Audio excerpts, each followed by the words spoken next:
一刷根39大林邦呀，根本当当啊巴扎呀扎呀，是兰达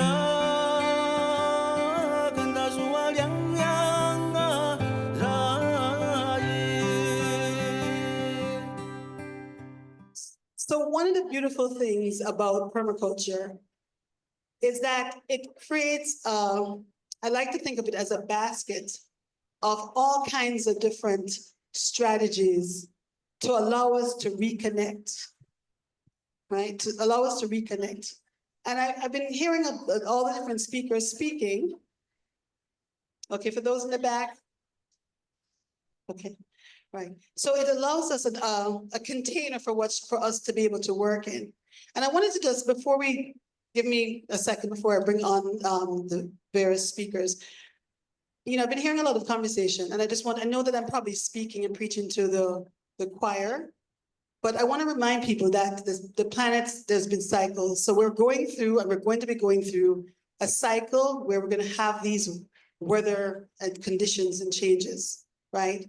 And because we are permaculturists, we are all about design and being reflecting on what's going on. So we're using our eyes and all our senses to kind of figure out what's going to happen, what's happening, and how do we design for that, and how flexible we are. And so just to remind us that the cycles that we're going into the next 2,160 years is about moving from one age, which was about individualism, and that was appropriate then, but we're moving into a new cycle of collectivism, where everything, all goods and services, is about how do we work together. And so I'm really very thankful that each of you that are in here have come to the convergence, or people are outside, whoever's outside, that this is a divine appointment that you've all selected to be here at this time on the planet. And what's amazing, we have all these change makers in the room. And I'm so grateful for all the ones that are the elders that are here, that have paved the way for us to be able to walk into so much amazing, beautiful work. And what we're here to do is to continue that. So each of us are going to be able to share, whether you're working in food gardens, or whether you're working in structural things, or all aspects, or just even the social interactions that we'll need to introduce to folks that are feeling vulnerable or fearful, that we have the opportunity to do that because we are equipped with this amazing set of tools that are in this basket of permaculture. So today I'm just here to, I would like to introduce, as a matter of fact, before I start, I want to just tell a quick story. Again, my name is Nicola Shirly-Phillips. I am Jamaican. I've lived in the US and done a lot of work in the US. And my way of introducing this topic is, many years ago, I had a restaurant in Philadelphia, and it was in an abandoned space where the whole corridor was a mess. We had drug addicts and prostitutes, and the street was dirty, and a few of us got together and cleaned up the neighborhood and started to create community there, and created a community garden. And what we found is that people, when they were stressed out, they would come and knock on, come to the restaurant and say, can we go into the garden? I would say, yes, we opened the gate and we just let people in. And more people from the inner city of Philadelphia would walk during their lunchtime and just come and sit and reconnect. And so it's so important that we create these spaces, whether there are intentional communities or spaces where we can be growing our food, or anything that we can do to bring and reconnect to nature. One more thing is that we've been talking a lot about AI and AI in different ways, but I'm saying OI, organic intelligence. And what people are looking for is that reconnection. And that's what we're going to all be creating as we learn the different strategies and as we share the different strategies we all have been doing. So I'd just like to share that with you. So we are so blessed to have Bjorn Low here with us, and he's going to be presenting. He's from Singapore Urban Garden. And immediately when I was Googling and researching him, what stood out to me is about all the amazing work by creating those spaces, those gardens, for people to reconnect. And I just want to thank you in advance for all the work that you've done. You can come on up.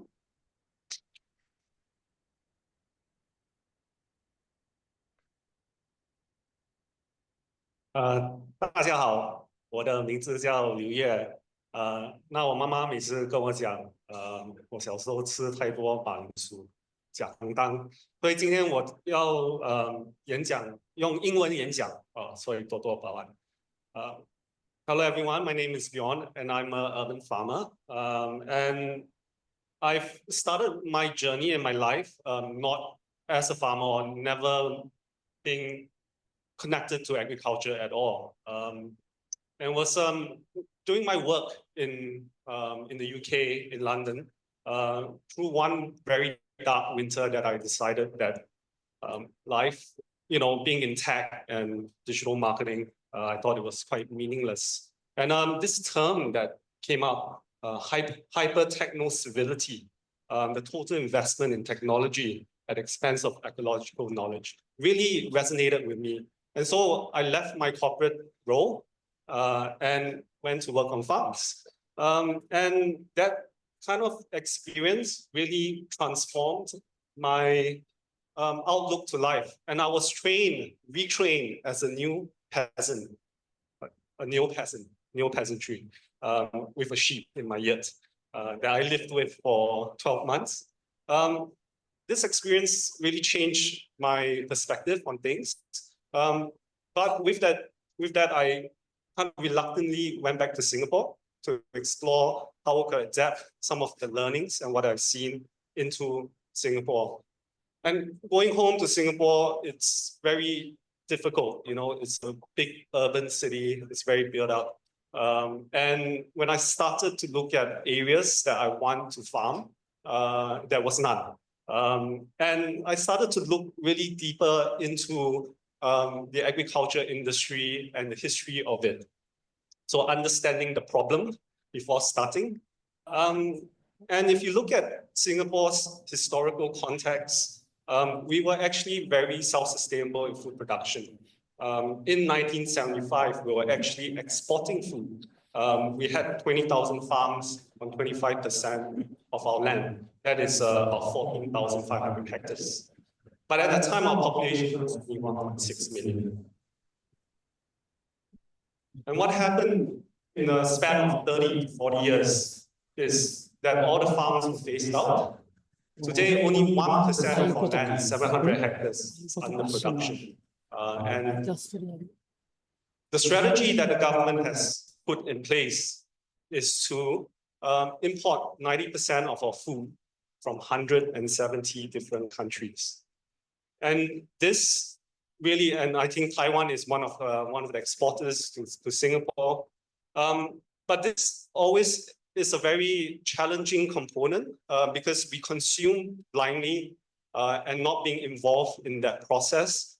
And a lot of the work that has been done, a lot of the devastation that has been done within the region, this is actually in Cameron Highlands in Malaysia, that produces 70 or 80% of green leafy vegetables that's exported to Singapore on a daily basis.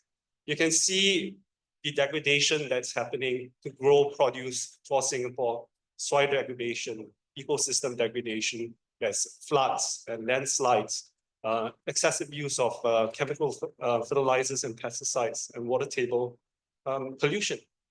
And we need to ask ourselves, as consumers of this, how can we be responsible for that import?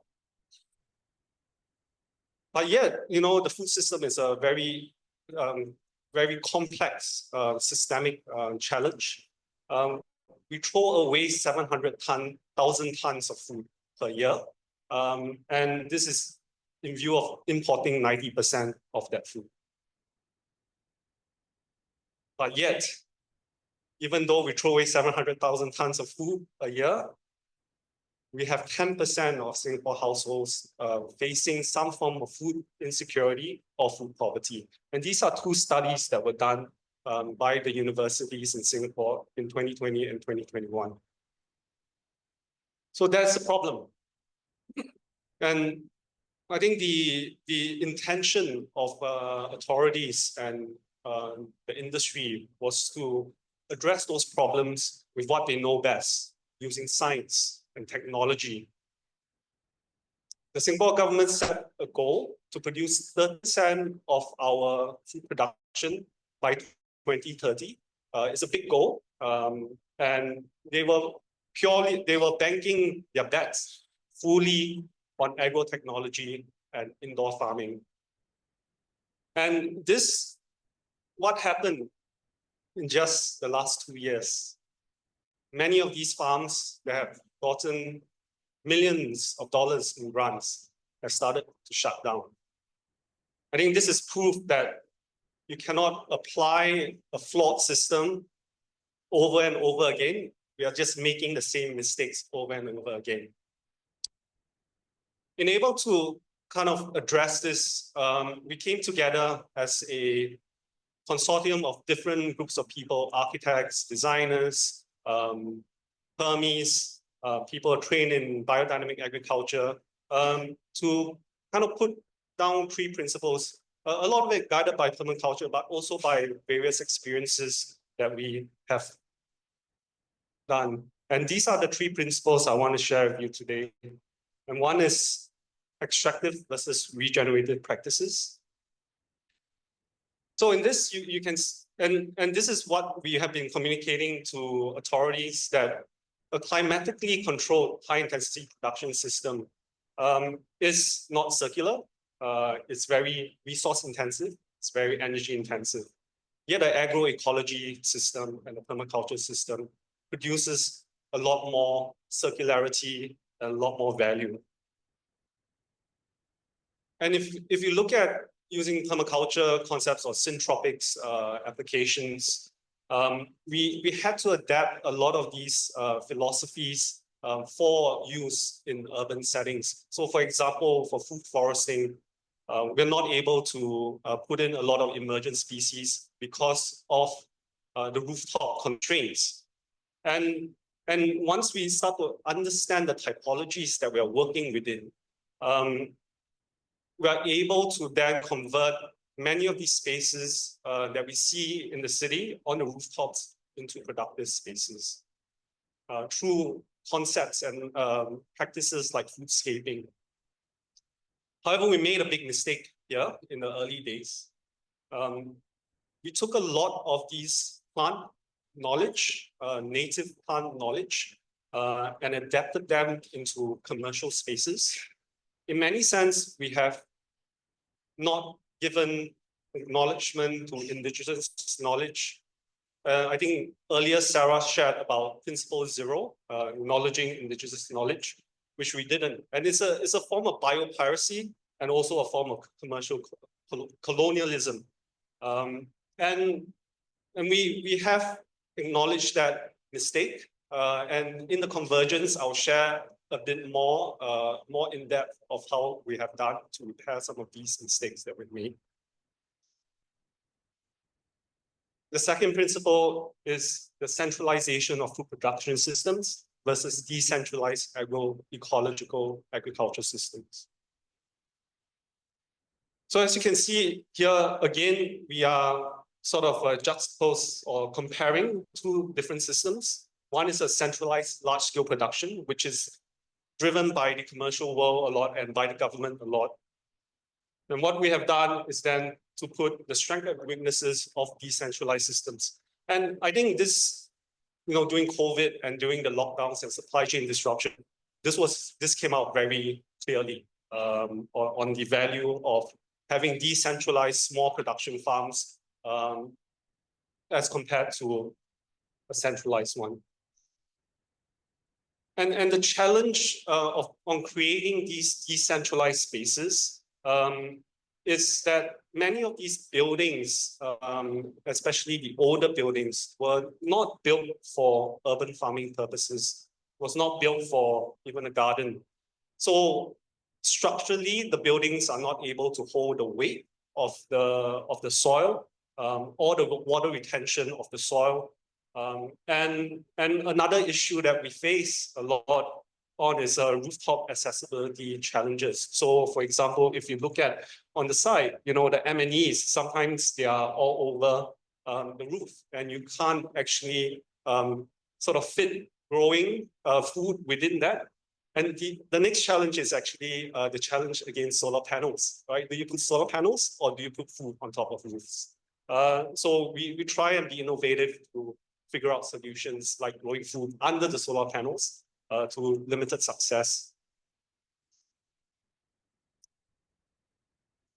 That's the Parliament House. And we have an urban farm just facing the Parliament House. Again, this is an area that we made mistakes on. A lot of these movements, like the urban food movement, has been very trend-based. And when commercial developers pick up these trends, they use it to greenwash the organizations. So we just need to be careful of the intention. And this has, we've seen this over and over again on the intentions of these developers. But what was the bigger challenge is this thing called landscape aesthetic politics. And in Singapore, the gardens are well, even though it's a garden city, it's a city in nature, it's very well manicured. A farm, a food forest to untrained or naked eye is messy. There's chaos, there's mulch on the floor. They prefer bare soil because they see that as clean. This aesthetic politics is something that we've been fighting for a long time, and they tend to think of gardens, farms as straight lines of vegetables. So a food forest or something that is planted with intercrops and things like that is not pleasing to their eyes. But what we found is using agriculture and food as a place-making tool has been rather successful. This was intentional indoor farming setup because there was just no space to grow in the shop house that we were in, and we had to do it reluctantly. But what we found is that when we set up these spaces, people come and then you form a community around common topics, creating green commons, even within built environment spaces. And we are able to activate spaces using agriculture as a tool. So building these decentralized production spots, we have a lot of housing estates in Singapore that are government owned. And creating community food production zones to create neighborhood food access and creating urban farming micro-enterprises. The last component, which I'll spend a bit more time on, is how do we shift from production-centric to community-centric? In a controlled environment agriculture approach, there's no involvement of community because of biosecurity risks. And as we know, permaculture, agroecology, gardens, and farms, anyone can come, anyone can participate, and that's the beauty of the system. And we want people to come. And this has been something that we have been working on for the last 12 years, really getting the community to participate. And what we found really is that we're bringing back a lot of the village spirit, called kampong spirit, or gotong royong is a Malay word for back to the land, working on the land. Just bring back some of these old kampong, long lost traditions and the sharing of food as well. Creating a symbiotic relationship between the space, the people, and the farmers. One area of the community that we have worked with for ever since we started were those the marginalized community. And urban farms and these spaces have the ability to create social impact through the employment of people with disabilities. Today, we employ 10 adults with autism, They've been working with us for 9 years already. And I think we tend to want to look at the value of these individuals, and they are great with repetitive tasks. And in agriculture, there is a lot of repetitive tasks. And we want to kind of use spaces and urban agriculture as a space to create more social impact by bringing elderly out from their homes. This big issue of social isolation, as most city has experienced, we see a lot of elderly people being socially isolated, especially males. To bring them down into the garden, to share, to actually form a community around that. And this is not only just to address social isolation, but really to address a mental health care crisis that we are facing. With rapidly aging population, we see an opportunity to use urban farms to provide mental health care services to the community.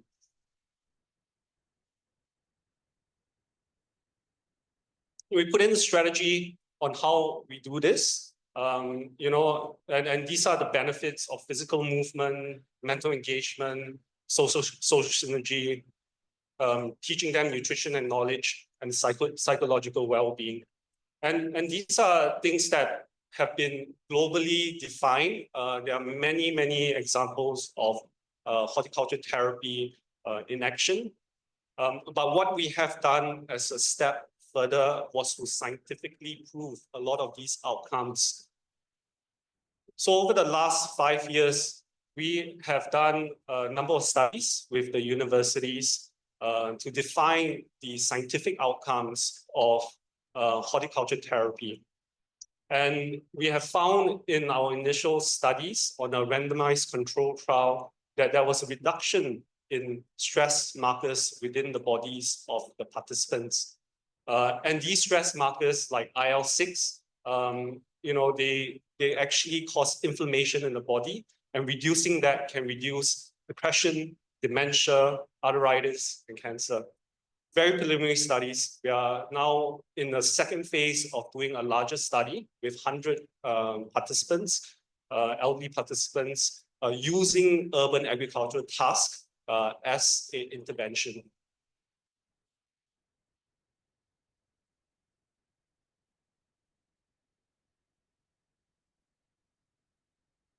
And some of the strategies around how you actually do that, making the planters accessible, making them wheelchair friendly, things like bright paths for dementia patients should be considered into your design in these gardens. The types of plants that you choose, the fragrance, the texture, and I think what point number 4 is things that sort of create a memory recall for the elderly. A lot of them have grown up on farms, and for them to actually touch and feel and then recall their childhood or things that are positive in their life actually is very beneficial for them.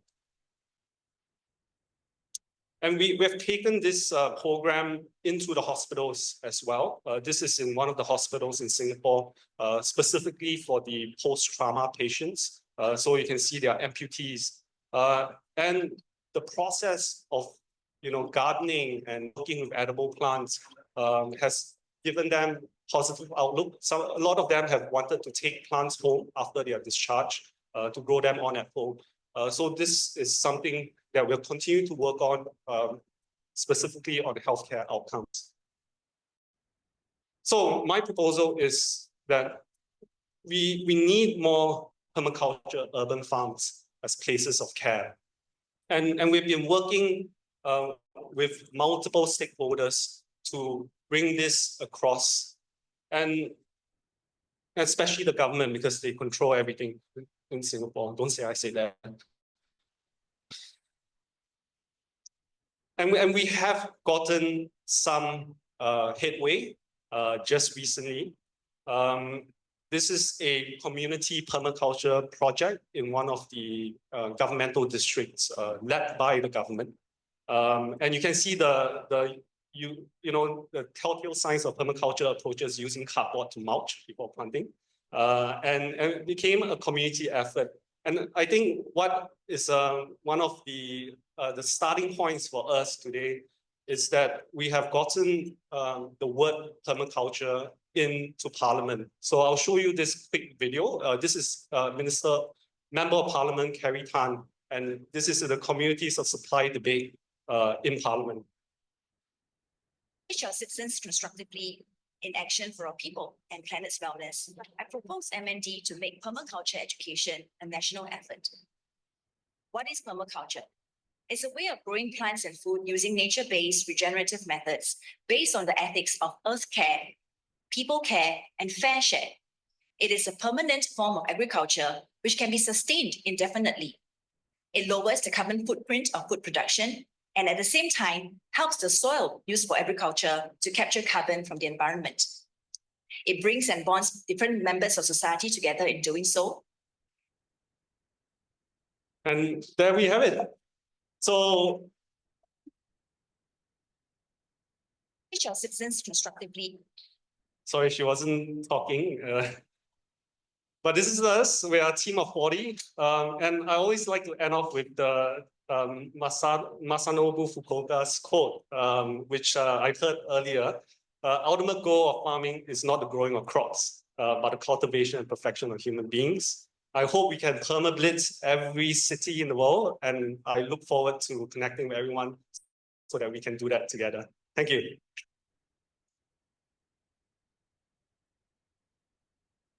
Thank you so much for that wonderful presentation and seeing what is possible when you really put hearts and minds together. And again, it's about design, design, design. I would like to also introduce our next presenter. It's Portland Village Building Projects, Matt. It's Bibeau. Come on up, Matt. So Matt has worked in this field gardens for many years. He's an urban permaculture instructor, and he's been doing this from 2005 and is a graduate of Portland State University, where he's done leadership studies and development, implementing in schools and school gardens. You're going to be seeing a lot of Matt today, but also he's going to be doing some more work with the convergence for the children. We'll be talking about that as well. So please do present.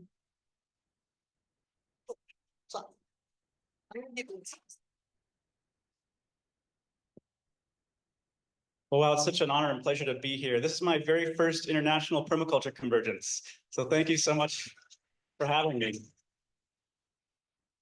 And I have to say, I feel so welcomed. What a wonderful job you all have done creating space for community to happen. You can't make community, right? All you can do is create the conditions for community to happen. And I think that it's happening. Would you agree? Great. So I wanted to start off with a quote that I think kind of encapsulates a lot of the themes that we've been hearing about over the last 2 days. And I don't know, I don't have an attribution for this quote. I think it's probably sort of a collective thing. This is I think, a value, which is that self-sufficiency is a myth. Okay, you can talk about self-sufficiency for like groups of people, but self-sufficiency, like individual sufficiency, like I can take care of everything that I need to be happy and healthy and thriving, right? That really doesn't exist. That's a story. Community sufficiency is what we should be striving for. Okay, we can't do things necessarily alone and expect to be well. And permaculture, I think, very much embraces that.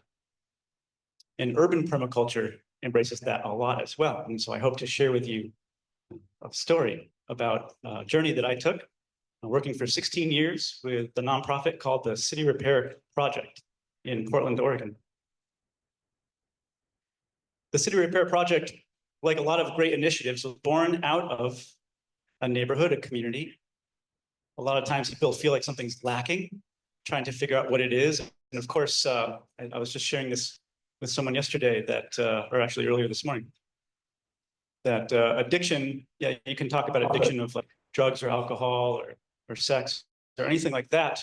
But really that's the way that the addiction is manifesting. That addiction is sort of a spiritual lacking that we're trying to fill with something that temporarily makes us forget about it or be numb to it. But the feeling of emptiness or loneliness or sadness, whatever, it comes back. And so what's the antidote for that? Well, that's community.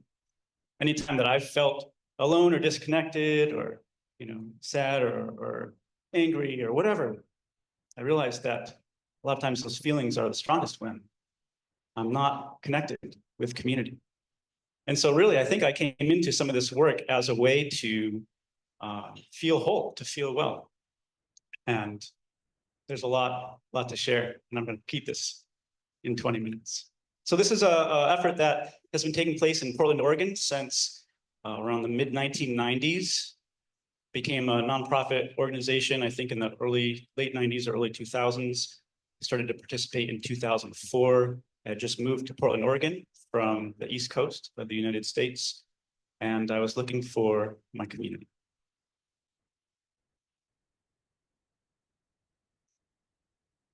And as I began to get involved with this organization, there were some themes. The wonderful storyteller, Mark Lakeman, co-founder of this nonprofit organization, helped bring a lot of awareness to some patterns in a city that I didn't really think about before and hadn't really considered myself someone who could live in a city until really coming to Portland. And there are some reasons why I think certain cities are more livable than others.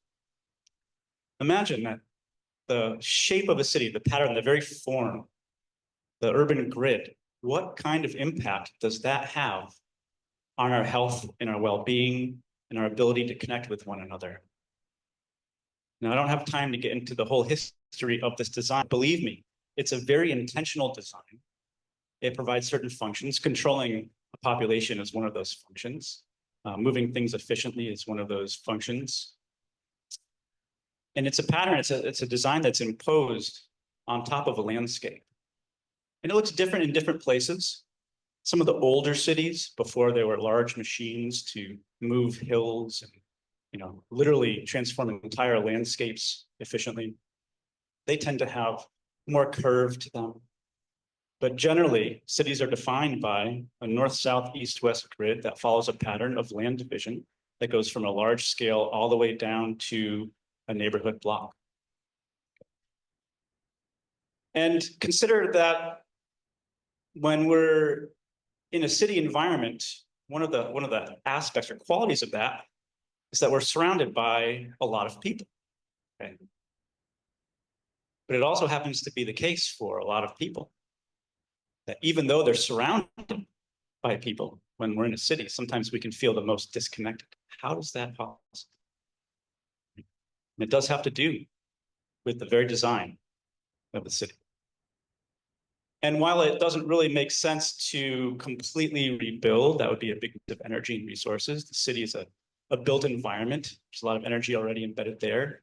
As permaculturists, as communitarians, as designers, how can we work within that existing structure to make the spaces more conducive to community?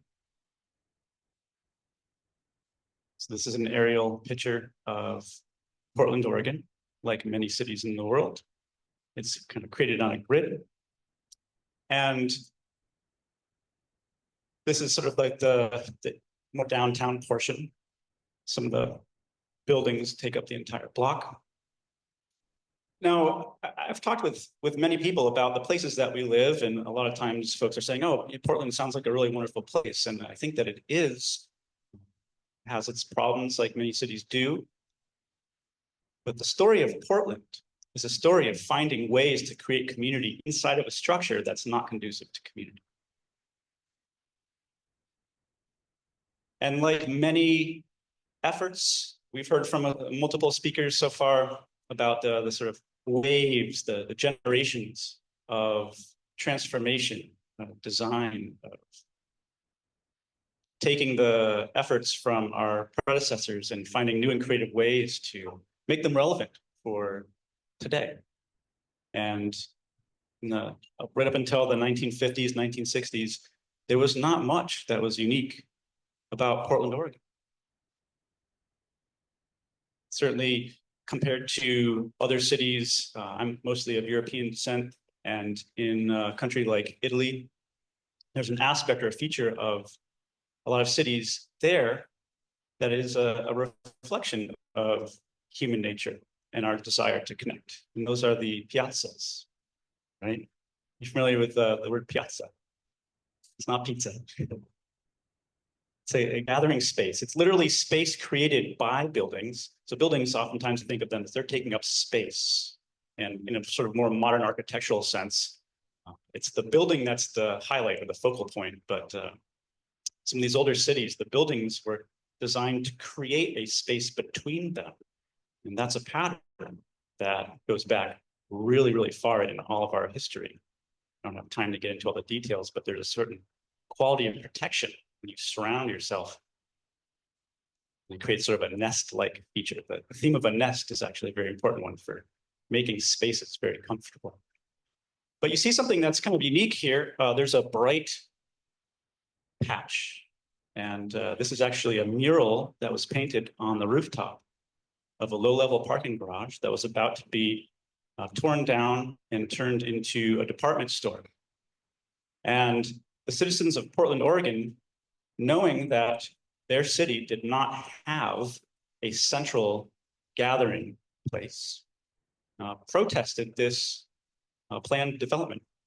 It was kind of shady. I guess the mayor of the city at the time made a deal with a development company, and it wasn't a public process.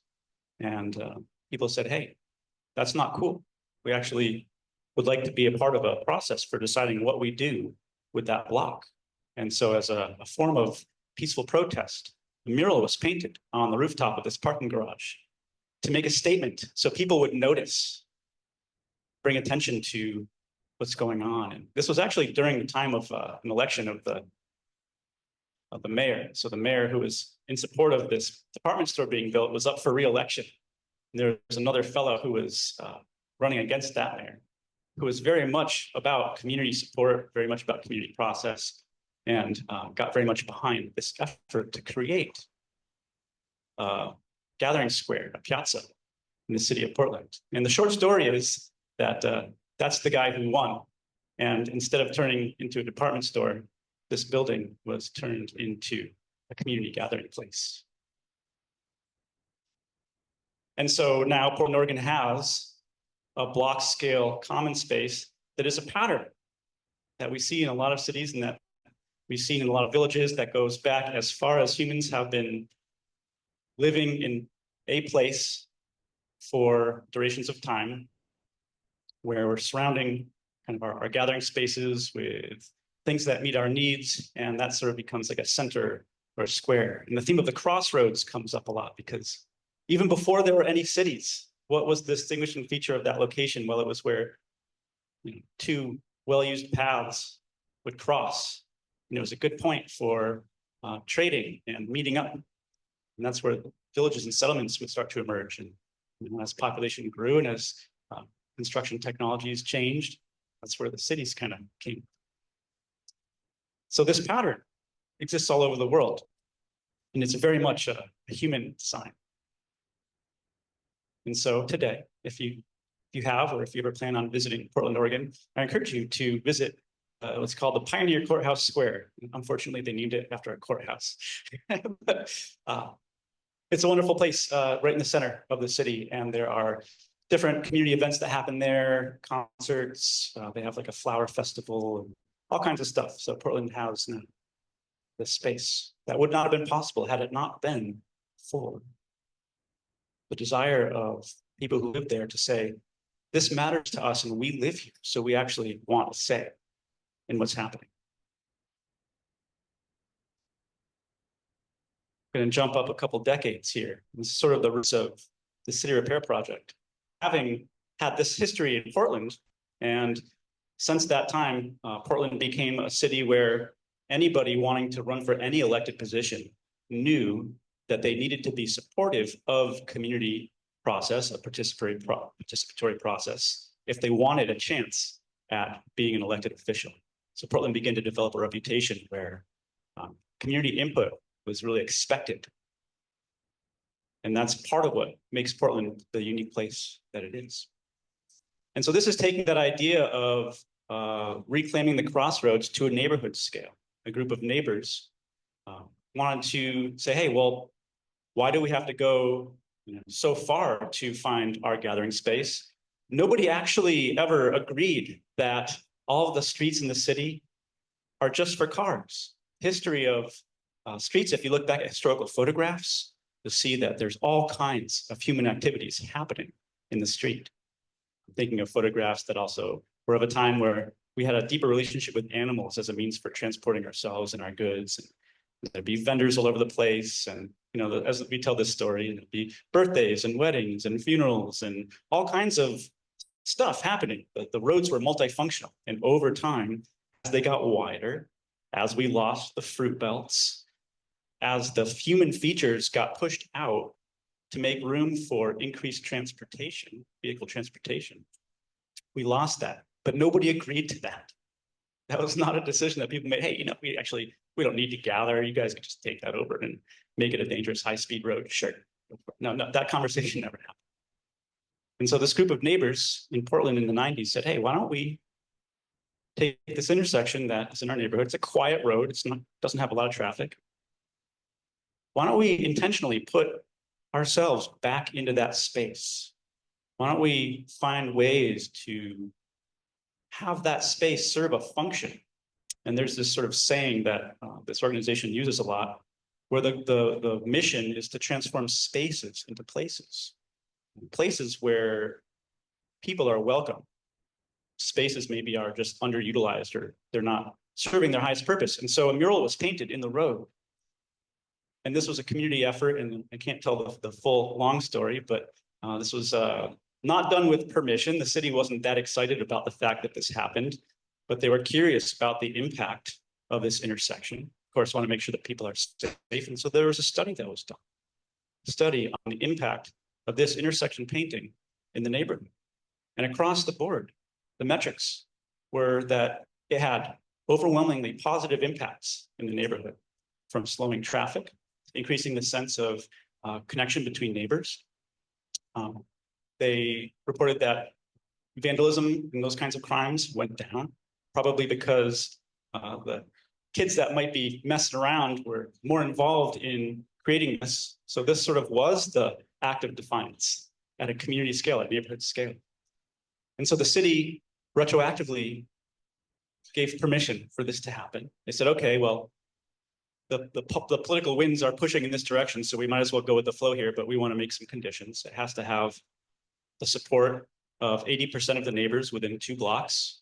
Okay, so we talked about you can't just go and do things in parks. You can't just go do things in the street, right? But if you have some process for making sure that people agree to it, it can go forward. So this sort of became one of the signature community actions that the City Repair Project was born out of. And my goodness, I have so many more slides. So it went from a neighborhood scale thing to a city scale thing where this group of neighbors said, hey, if this worked for us and we love this space, maybe we can help other groups of neighbors figure out if this is something that they want to do in their neighborhood. And so these began to emerge and turned into the work of a nonprofit. And this is really cool. And this is a very permacultural thing where there are pioneers in plants and there are pioneers in people. And sometimes we figure things together. And you take that learning and figure out how it can be appropriately applied to other places. And I say appropriately because this isn't just cookie cutter template. This might work in Portland, might not work in other places. The goal is to find out what works where you live, where you are, and what people around you, what they care about, and what their interests and needs are. But this grew in popularity in Portland, and it became an annual event where the work involved in planning this kind of thing, this is not something that happens overnight. It's about 8-9 months of planning, began to follow a annual rhythm, almost became sort of like a tradition. It's a curious question how traditions are born. You do something long enough and it works, it really kind of becomes a tradition. People expect it. And so this group that was once a neighborhood group that turned into this nonprofit developed a process for helping groups of neighbors who wanted to make some kind of change. This was a very inspiring one, so the intersection paintings became popular, and I'll show some other examples shortly. The design was always born out of the community, and sometimes the community would paint the same pattern every year, and sometimes the community would change their design every year. In the springtime, these projects would happen on the same timeline. So imagine between 15 and 30 community projects about this scale happening during the same 10 days. That creates a community-wide event, a citywide event. And the City Repair Project would train neighborhood organizers in making sure that they're considering all the important considerations, not telling them what to do or how to do it, but making sure they had the design right and had access to the resources and were thinking about it in a way that was inclusive and that was really born out of the needs and interests of the community. And so for over 20 years now, this project, which is now called the Village Building Convergence, takes place. And during the day, it can be an intersection painting project, it can be a natural building project. I'll show some of the pictures. During the day, all these projects are taking place. And the model is really beautiful because there are some projects that require skilled work, maybe in like natural building or something like that. But the people who are engaged to bring those skills to a project they don't just have that particular skill, but they also are skilled at teaching. So they're passing this information, this knowledge to members of the community so that they can take those skills forward in their life. So it's very much a community education model as well. And the designs are always specific to the place. And this is one that I'll touch on just a little bit. There was a woman who planted a tree when she was very young. And the year that she died, she grew to a nice old age. And the year that she died, this tree fell over. Okay. And so the neighborhood, in her honor, painted what they call Frida's tree. That's the design in honor of this woman who was a wonderful member of the community. And so a lot of the artwork and a lot of the projects have some kind of honoring or memorial or symbolism. It's what's important to them, and that's the point. This is a community school who painted right in front of their school building. Beautiful mural. And again, during this 10-day event, people come, they would get fed, they'd paint it, and you could actually pick up a brochure of the however many projects in a particular year, usually around 25 or 30. And you yourself can say, oh, I want to go to one and learn about natural building. I want to go to one and do some painting or some tile mosaic or some other artwork. And so it became a sort of an urban permaculture festival that was more of a purpose with a party rather than a party with a purpose. But there was a party too. And in the evening time, what made it a very well-rounded event is that after everybody had done all this work all throughout the day, the organizers of this nonprofit would have a community dinner at a central location, usually a church or other community building that was used in trade for some kind of improvement to the building. So again, like, not needing to rely on money to meet these needs, but in some kind of exchange. And there'd be a big community dinner with all donated food from local businesses and farms. And speakers, a lot of permaculture themed speakers, some of you have presented there, and music. And that's the Village Building Convergence. And so after 20 years, there've been so many, some are still being repainted, some they don't do anymore, and over time they fade. If you're curious about what's ecological about painting the streets, I'd be happy to tell you that there's not much that's ecological about paint, but that there's millions of gallons of paint that are applied in the roads. So we might as well make something beautiful once in a while. And if the outcome of it is community engagement, I think it serves its purpose quite well. Keep that answer kind of short.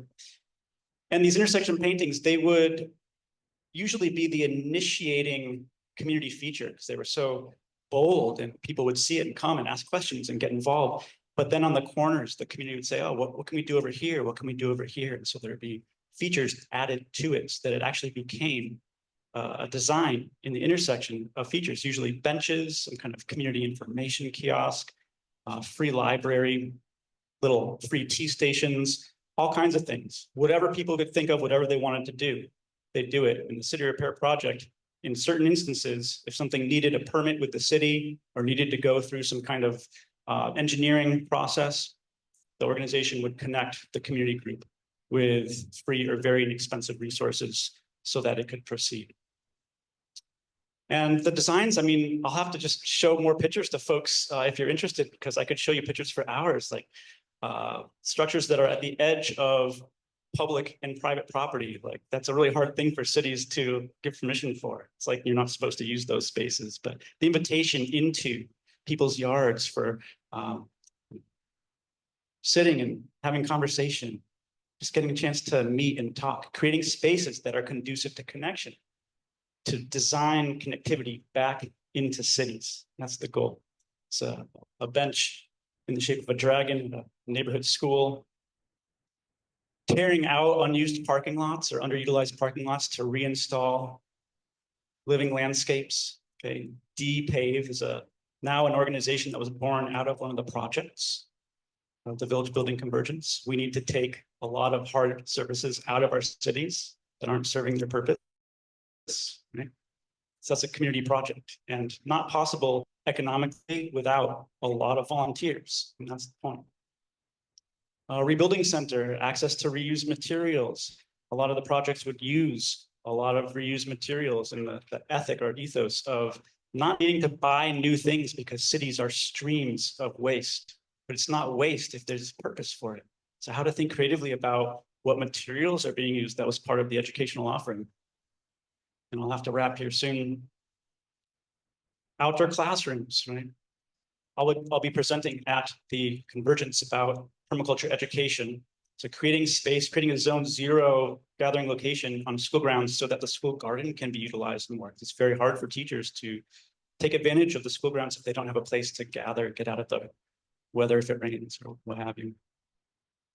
And then I'll be talking more about permaculture education for children and the educational farm that I manage with my partner in Portland, Oregon at the Convergence. And then I'm also offering a 4-day workshop, 4-day training post-Convergence. And the theme of that is permaculture education for children. So if you're interested in learning more about how we can think creatively about not just the direct education to children in an age-appropriate way at the right developmental level, but also how to design the spaces, how to think about designing for children. That's something that I'm very passionate about and I've worked quite a bit on. So these are sort of the two topics that I oftentimes work with. It's urban permaculture and sort of placemaking is another term that's used a lot. And then permaculture education for children. How can we design for these things and make it a reality and involve people and have it taste good too? That's the goal. My time is out. Thank you so much. You've been wonderful.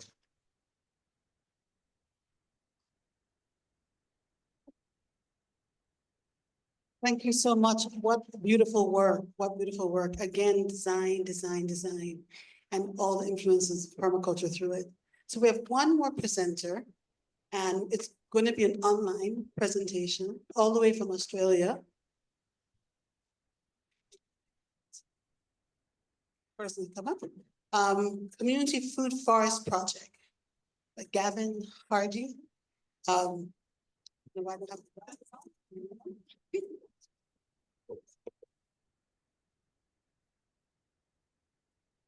Gavin is a multi-award winning landscape architect and permaculture educator, and will share with us as part of his current work and discuss how permaculture creates social harmony, health in its challenging time. Thank you for being with us today. Hey, thank you. Hey, this is exciting. Hello, Taiwan. Hello, IPC15. Sorry I can't be with you in the room today, but I'm very excited to be having this opportunity to present some of my work that I've been doing over the last few years. Before I start, I just want to acknowledge traditional owners, First Nations people of the land of which I am coming to you from the Yagara and Turrbal people. I just want to acknowledge their elders past, present and emerging. And I also like to acknowledge any First Nations people that are in the room or beaming in on Zoom today as well. How much time have I got, guys? Have I got 20 minutes or 15 minutes? Can you give me an indication how much time I've got? That'd be great. 20 minutes, all right. Excellent. I'm going to share screen now.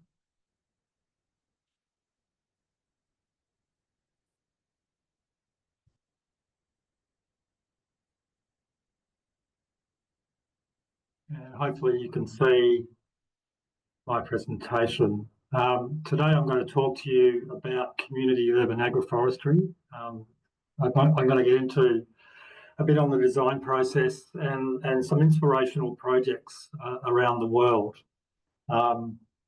including that photo on the screen right now. So that's a community. This photo was taken after a day of harvesting apples in London at a community orchard in a hospital in London as part of raising a charity in the United Kingdom that focuses on community orchards and delivering them into underprivileged communities. Okay, so a little bit about me. I am the Queensland State Coordinator of Community Gardens Australia. I live in the city of Brisbane in the state of Queensland. I am also the Adult Education Coordinator at one of the largest permaculture sites and community garden sites in the country in Australia called Northey Street City Farm. We've been going for about 30 years now. And I teach, coordinate, and consult in community food projects, and I'm also a Winston Churchill Memorial Trust Fellow, and presentation is based on my fellowship work, my overseas investigations that I did back in 2022. Today I'm going to talk about a little bit about our community food framework. I'm going to talk about site planning and design, and community planning and governance fairly quickly on that, and then I want to get into some really inspirational community food forest projects around the world. So community food framework in urban areas. So my work focuses on cities, on the urban space. This isn't to say that community food doesn't happen in rural areas or regional areas. That's the focus of my sort of work and research and working life. So I've sort of been developing a framework around what is community food, and I see community food as part of the urban agriculture system. And urban agriculture is part of the green infrastructure of a city. And as the other speakers, Juan and Matt, have alluded to, community food has strong community development and public health focus.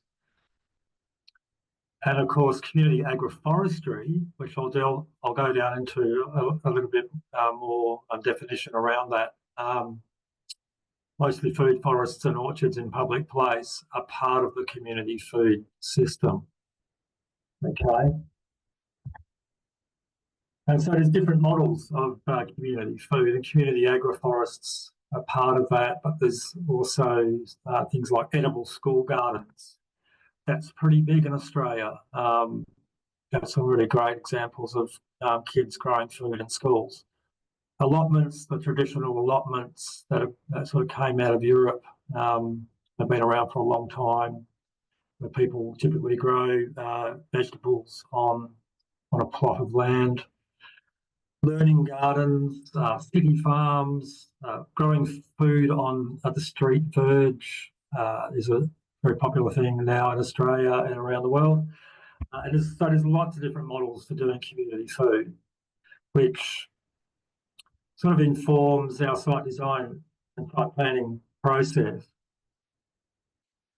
And so I sort of look at community food projects around, first of all, around land use planning, and often, particularly when I talk with government, I talk with landscape architects and architects. Unfortunately, we tend to want to choose the model first before we've even done the site analysis or understand the context of the site.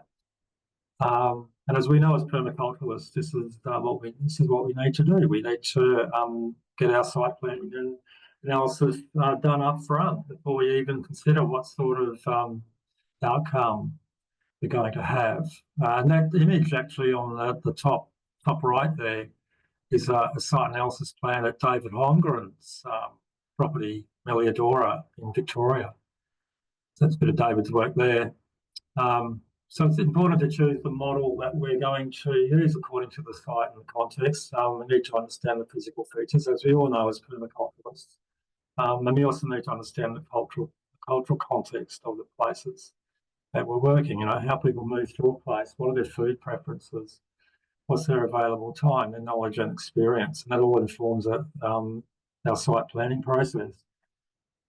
And the site design, you know, community food occurs can be integrated into everyday places. So in that picture at the top of the screen there, that's actually an apple orchard integrated into a car park in Seattle, in the United States. A really great piece of work, and all those fruit trees are netted to keep the codling moth off the apple trees. Also integrating community food into schools, so understanding the school curricula and then designing the site around what is the school curricula. So some really interesting work I'll talk about more in a minute. And having really great features. So having like really interesting buildings like the image below. I love some of the images that Matt put up before as well in Portland. So just north of Portland in Seattle is the Beacon Food Forest. That's what that image is showing at the bottom of the screen there. That's their sort of interesting little community buildings. Very simple, but they're interesting. Sort of, in the modern world, we are deprived of interesting buildings, I think, and having them everyday buildings in public places is great to have.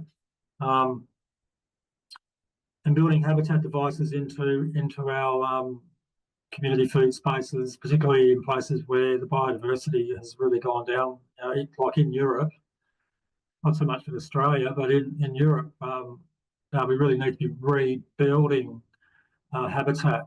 And we can do that through our community food sites. And that image on the screen there is a sort of deluxe hotel. It's a deluxe insect hotel, and a really big one for attracting the invertebrates. And then the plants, of course, getting into mixed species fields of plants. And, you know, there's thousands of edible plant species, as we know. And yet, you know, around the world, most of us who live in the Western world in particular, we only eat about 12 plants and about 5 animals. We have an incredibly brittle food system. And so, you know, we can lead the way. We can lead the way in community food to showing people how many different plants there are, plants and animals there are to eat out there. At the same time, building habitat and caring for our earth. And community planning, one of the really core parts of, I think, of community planning is that the community needs to take ownership of the site. Ownership in inverted commas, or maybe in the bigger scheme. Might not be the legal owner, but certainly need to take ownership emotionally of a site to really have a long-term interest in it.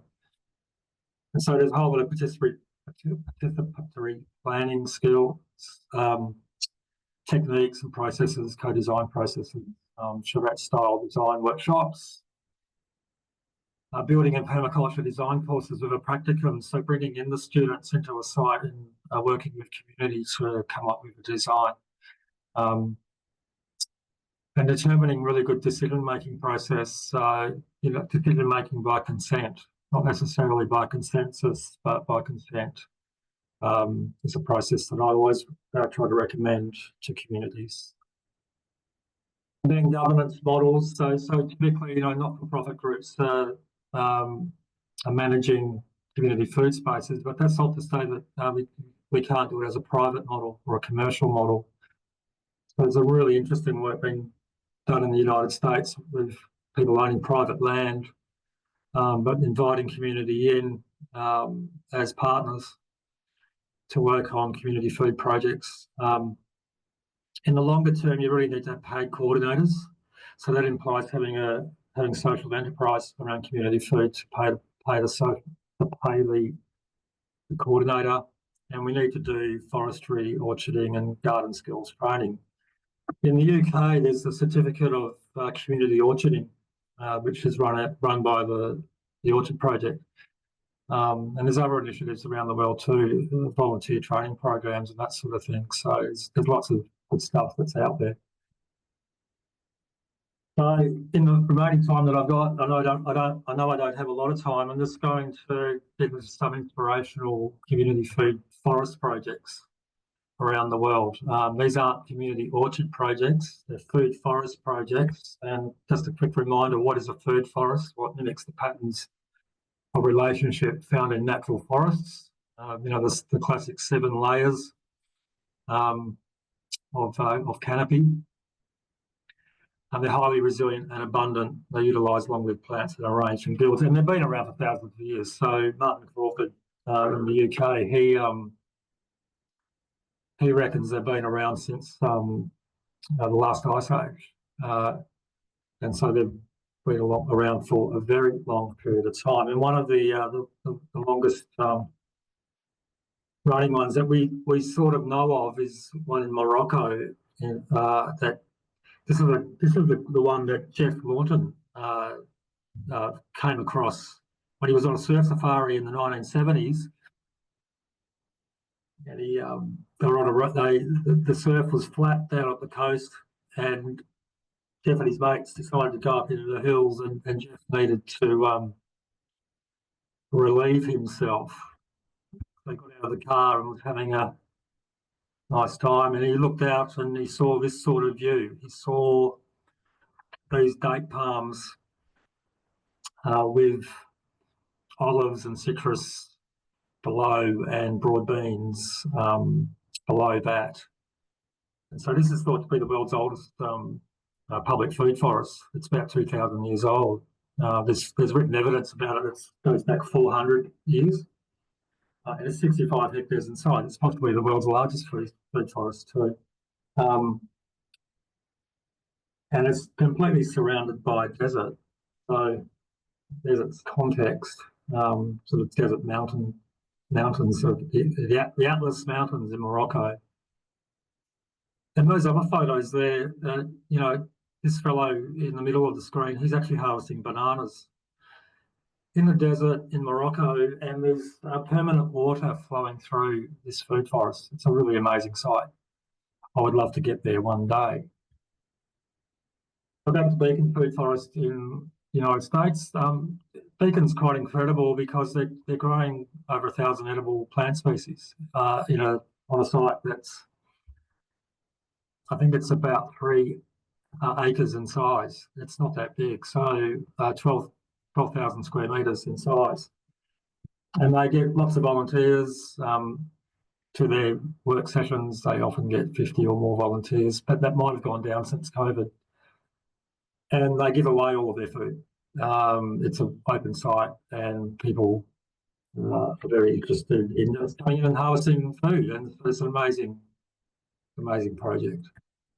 And there's some more images of Beacon Food Forest there.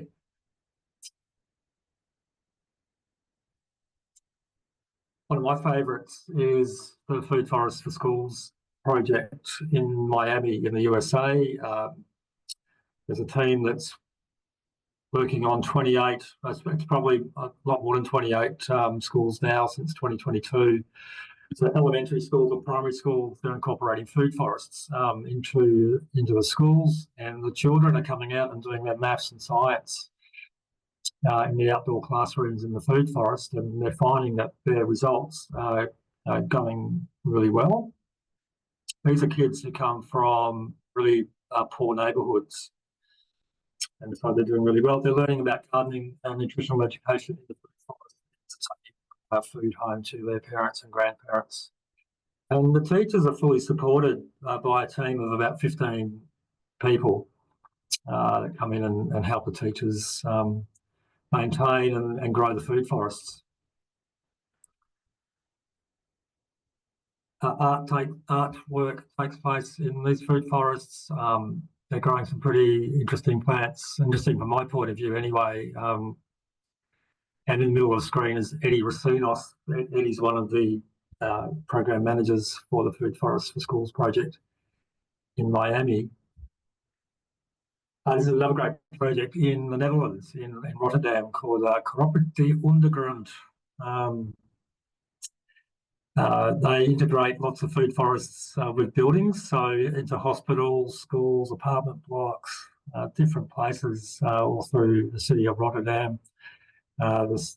Currently have 16 or more, possibly more projects now in Rotterdam, and they partner with restaurants for the restaurateurs. So there's a chef in the top right of screen, and he's just harvested a whole lot of quinces from a food forest in Rotterdam, and he's taken it back to the restaurant, and he's going to make quince paste, quince liqueurs with those quinces, which you can see in the bottom of the screen, bottom right, just after they've harvested them from the food forest.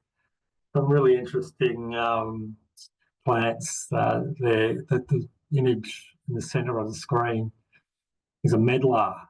Medlars were a popular fruit before the arrival of apples into Europe from Central Asia, from Kazakhstan. But medlars are making a comeback in Europe and England now. So interesting fruit. The Picasso Food Forest in Parma, in Italy, which is Italy's first food forest, public food forest. They're really focusing a lot on providing food forests for wildlife. And image there of the those snails overwintering in a cardoon flower head. So in my part of the world, those snails would be regarded as pests, but of course in Italy they're a native animal of Italy. So it's really important for people there to conserve them. And some of the things I was looking at when I was in Parma was the amazing signage they use for explaining what's happening in the food forest.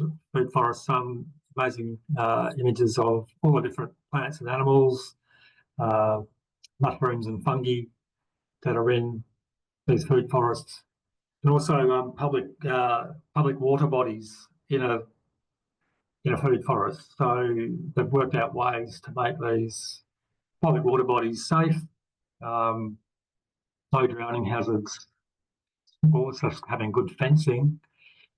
And so they're really integrated in amongst multi-story buildings. Wow, that was quick.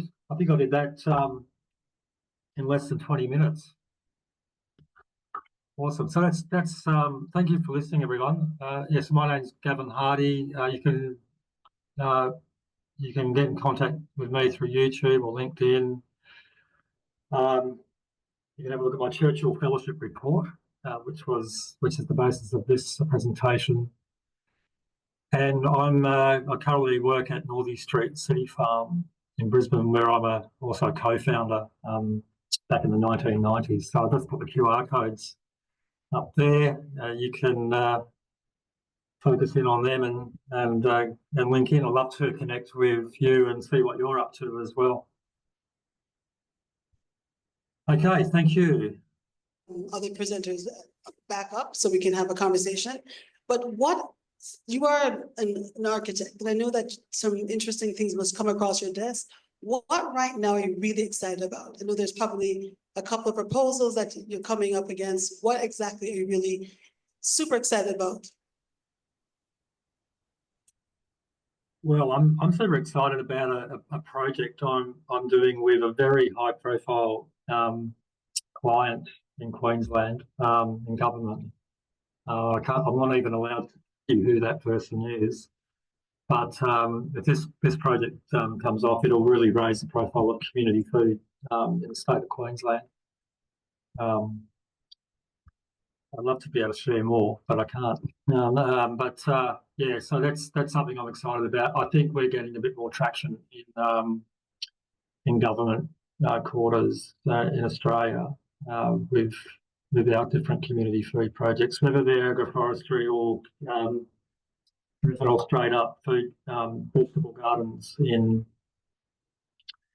the community space. So that's one project I'm excited about. I would really love to tell you what it's all about, but I'm sort of sworn to secrecy at the moment.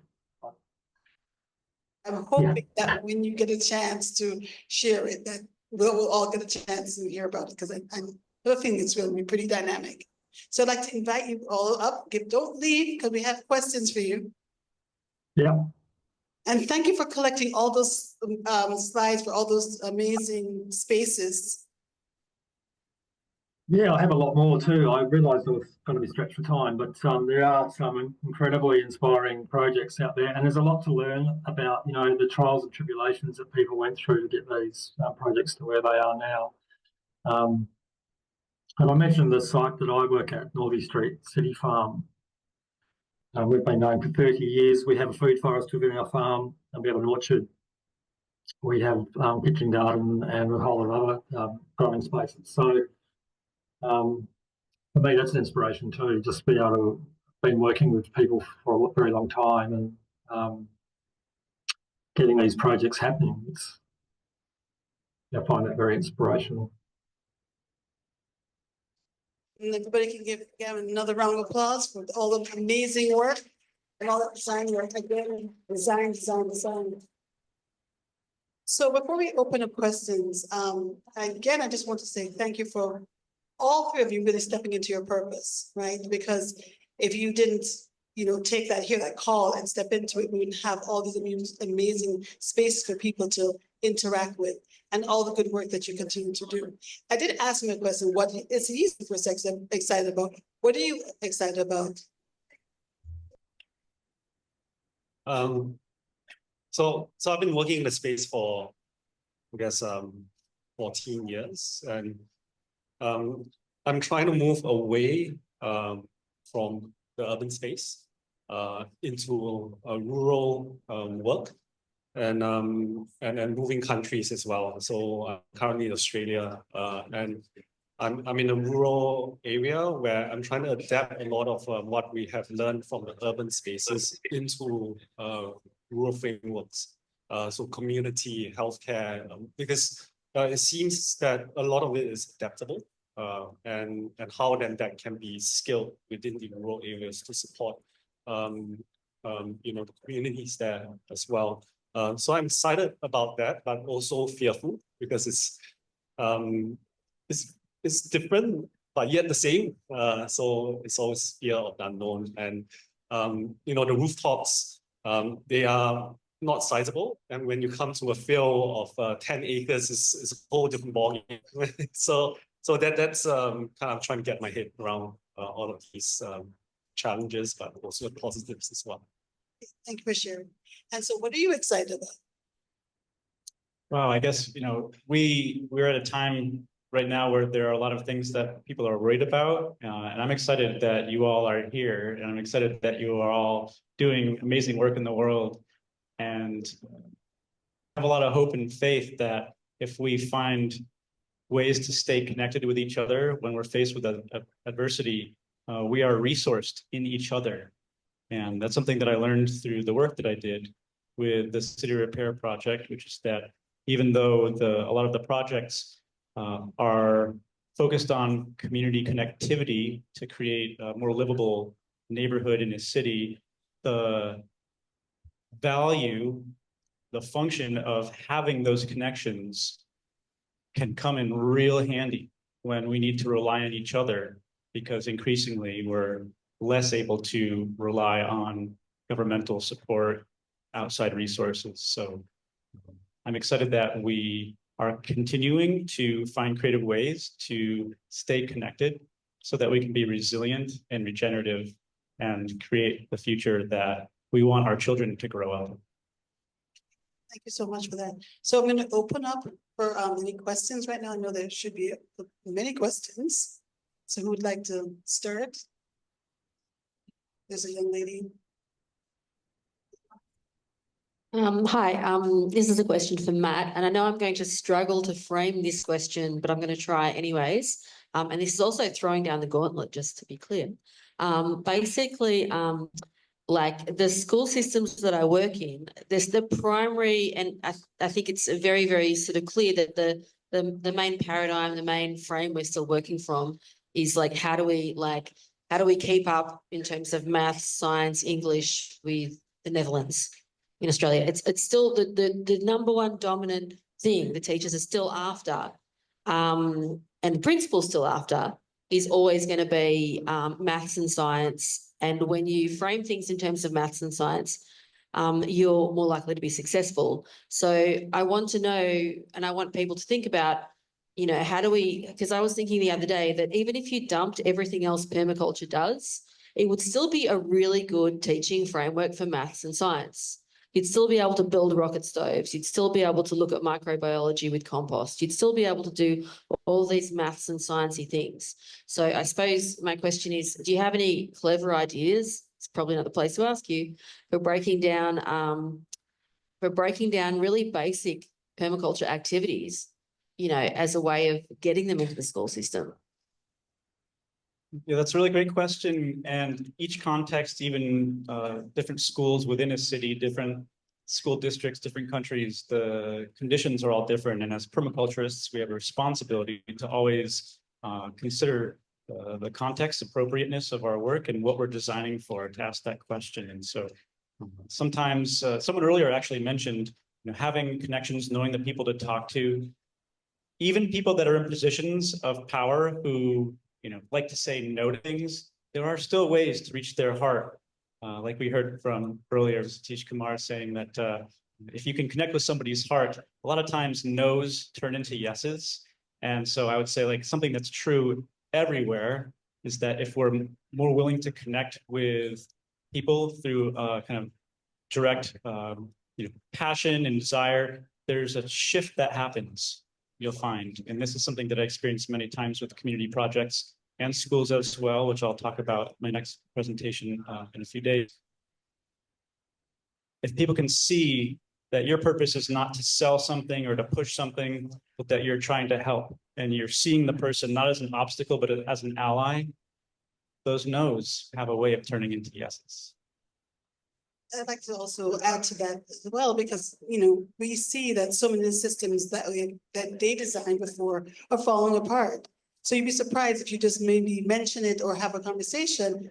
They're also looking for other solutions, right? So people tend to want to be on the cutting edge of something. And even though it's a very old systems, you know, we can dress it up and make it appear it's new for them. We find more people becoming engaged, but people are looking for change, and they want something that is more appropriate. And also, you know, we're talking about the children. This next set of children are coming in are very different. And so we have to really think about what we're offering them, because it's a different set, right? And the old things that we used to do may have been appropriate for us growing up. They're not taking it on. And so what are the new things that we can bring to them? And again, I always go back to math, science, organic connection, all the things that we've kind of co-opted is back in nature. So how do we bring them back and get them reconnected and get ourselves also reconnected? Yeah, if we can design for making teachers' jobs easier, that's a winning strategy pretty much every time. I could add to this.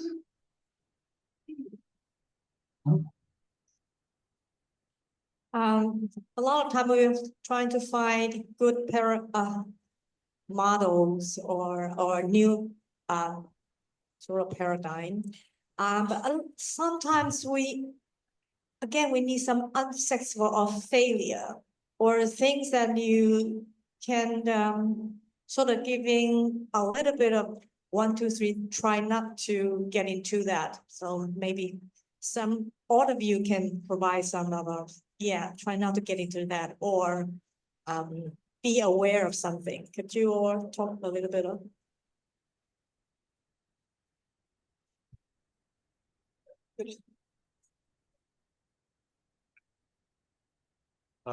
Failures, 失败是成功之母嘛。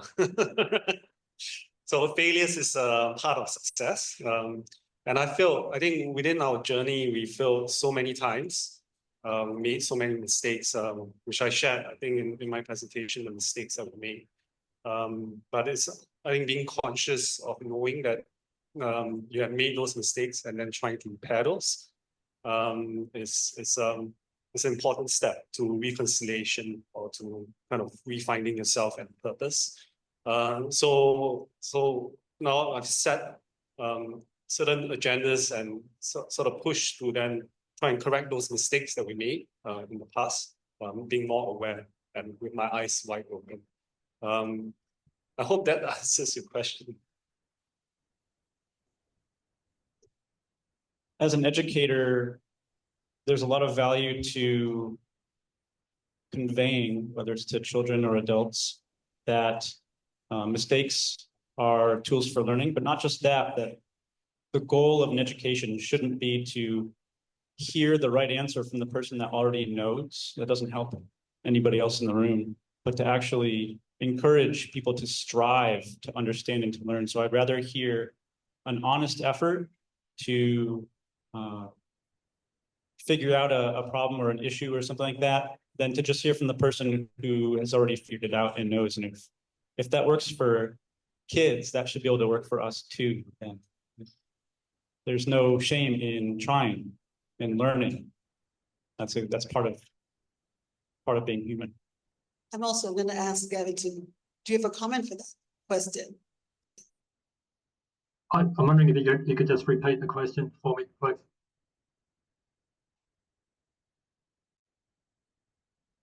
If there is if things have failed, what do you think about, going through something and something has failed, and what any solutions, or not suggestions, but any suggestions about what do you do with some of the things that might have failed?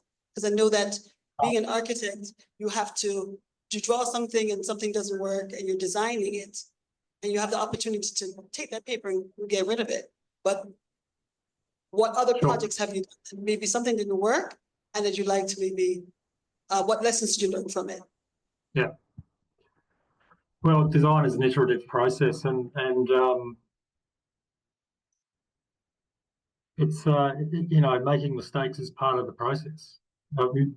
Mistakes has a value judgment associated with it. It's not so much a mistake; it's just a learning.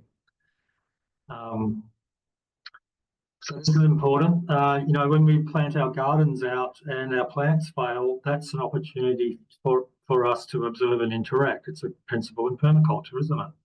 And so we learn from that apparent mistake and we iterate again. So I always say to my permaculture students, try and make all of your mistakes on paper, particularly the potentially fatal ones. Get all that ironed out. But when it comes to implementation, of course, you're going to have setbacks. That's just part of the process. You have to accept that. But it's okay. It's totally okay.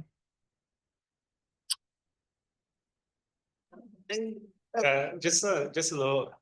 I think within the kind of journey of driving initiatives, you can try 10, 9 fail, but keep them in the back burner because maybe the time is not right. Maybe you're way ahead of the curve, and when the time is right, you can always just bring it back, and will grow. Yeah, so it's just the wrong season to plant the seed, I guess. And also, I mean, a lot of us are kind of reacting to what's been designed for us, because remember, this is probably another maybe 100 years somebody thought of these different city grids that you shared with us, or thousands of years people designed certain things, and that we are on this planet to kind of co-create and make beautiful things, right? So for this, somebody tested this particular last 50 or 100 years, it's not working now. Maybe it worked then, some things work and something didn't work, but we should not be afraid that we should take it on and co-create something for our time that we're here now. And what else can we co-create here? Just think about it. For me, I got very excited when I realized that everything we see, the stoplight, the building, every piece of equipment, everything somebody co-created out of nature. And so when you understand the power that you have, you can then take it on and say, okay, how can I do this? But what's beautiful about permaculture is that there's a bunch of tools. Are we doing it for good? And trying to make sure that we're living right with folks and we're not taking too much. All those principles are in there. So you have this amazing toolkit to always go back to. And I think maybe before, that age of Pisces thing where it's all about me came into play, and not really thinking about you're taking too much, and then you're not thinking about a holistic approach. And so we get to co-create something, which is very exciting for me. Anyone else with a question? I have a question in the back. Hey, thank you, everyone. It's inspiring every minute of this beautiful event. So my question is pretty brief. I've been to Brazil, to Brasilia, and they have designed their city that almost every tree you see is edible. You have banana, you have all the fruits, you have even coffee. And they just have a really simple app with the search function. And you don't see a fruit on the ground. Everybody tells me, but yeah, then there's this fruit and rotting. There's nothing. It's so simple and so beautiful. So my question is, can you imagine this in your context, wherever you live, wherever you work? This question goes to all of you because it's such a simple, beautiful, involving process that feeds so many people. Absolutely. And I think that we all should be getting back to everyone putting something in the ground, touching the ground, nurturing something, because it's what we're needing. We put, a lot of, and I blame myself too, I'm on the device and I think, I could have been out there in the garden, right?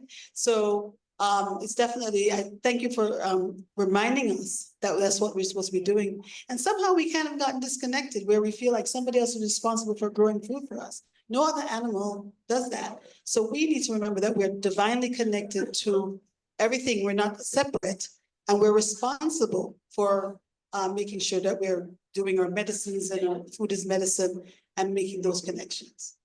So before we end, is there anything you want to share that, I know you have your upcoming class, anything else you want to share with us? Yeah, so just on the last observation, actually Singapore has in the past planted many fruit trees all around in a way of educating the public because it took away all the agriculture land. So, but there's always conflict when it comes to who gets the fruit, especially the durian. I don't know if you know that fruit. So in order to mitigate the conflict, it's unfortunately they cut down all the trees. There's 30,000 fruit trees that are planted around the city. So I think as a society, we need to come to a place of maturity to be able to self-regulate and self-govern and not wait for the government to just cut down the trees and goes away. It's just waste. Yeah, it's kind of like if two kids are fighting over a toy and you just like take the toy away, that nobody actually learns anything, and then you don't have the thing. So it's really unfortunate. That's a strategy. Let's see, gosh, so many good questions and thoughts. One of the aspects of working in public space that is an important thing to shift is recognizing that we didn't give permission for a lot of the changes that have happened over time. And one of the changes is that public space used to be a true public resource. Even in a lot of cases, at least in the United States, private land could be in a commons where it was actually, there was an owner, but it was known that it could be shared for multiple uses. And we've just gotten very possessive over land. But this has kind of affected public space too, where there'll be city bureaucrats and politicians who will say to a project proposal or something that's actually really innovative and helpful and is addressing a real issue, that, oh, that's public space, so nobody can use it. And that's just absolutely absurd, right? So how can we figure out ways to use public resources and go through a process where it's not just anybody does whatever they want, but it's also not nobody can use it because we can't figure out how to get along. One of my favorite lessons of permaculture is that sometimes the most important change that we need to make is within ourselves, and it's the attitude change. And on a collective scale, it's the attitude of how we figure out what to do, what decision processes do we use, and there are really good examples. We heard a little bit earlier, at least on the slide, there was listing of a design shred, really awesome idea to get a lot of public input, a big group's input into how something can happen without taking up a lot of time. So there are excellent tools, resources, skills, and how to have public process around decision making, and we need to reskill ourselves in that realm. And Gavin, you get the last word. Well, I think one of the really powerful things about our movement is the ability of permaculture to connect people to nature. And of course, permaculture is much bigger than just growing food, isn't it? It's all these other aspects of living. Even if you're not into growing food, permaculture has something for you. And I think that's a message we need to get out to people now is we don't all have to be growing food, but we all need to be connected in with permaculture. So I would like to thank you all for being here, because it's a giving and sharing moment again. And I look forward to having lots of conversations with everybody, and really let us, do this work. It's very important work, and we've been blessed enough to know that we're here at this divine time. And so each of you in this room has a piece of it. And I'd like to see everybody really step into their path and their purpose and share and continue to allow this movement to be a real movement, which you've been seeing globally. Of every pocket, there is someone doing something to help us restore this planet. So thank you so much for today. 一刷根39大林帮呀，当当当当啊巴扎呀扎呀。